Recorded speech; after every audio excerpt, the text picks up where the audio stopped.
Over 2 million people go through airport checkpoints in the U.S. on a normal day. On holidays like this, even more. Many of them packed in a hurry, either anxious to get to their destination or just wanting to maximize their time.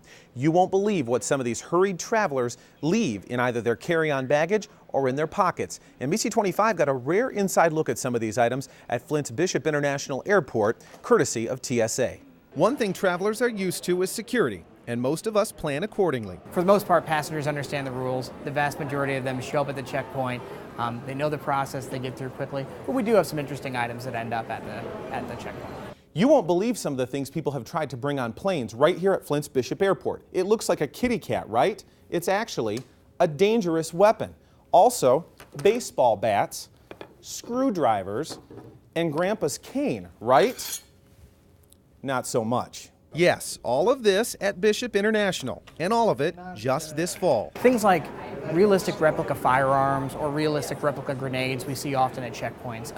And for security reasons, we can't allow those on aircraft. But how does this happen? TSA spokesperson Jim Fotino says usually by accident. We see items at the checkpoint daily across the country that passengers either don't know they have or don't know are prohibited. If the item is an actual weapon like this, accidental or not, you can expect to be chatting with police.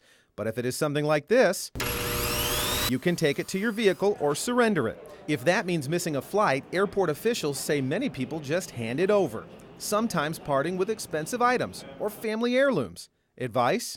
The biggest stress component of travel is time. So the more time you allow to get your boarding pass, to check your bag, get through security, get to your gate, the better off you'll be. So passengers who come prepared make it easier for themselves and those around them too. But if you do accidentally bring a prohibited item, you'll at least know someone that day probably screwed up worse than you. We see about 2 guns at checkpoints a day nationwide, and most of those are avoidable with just a little prep work before you come to the airport. And yes, he stressed that nearly all of the attempts to bring guns on board aircraft are accidental and without hostile intent.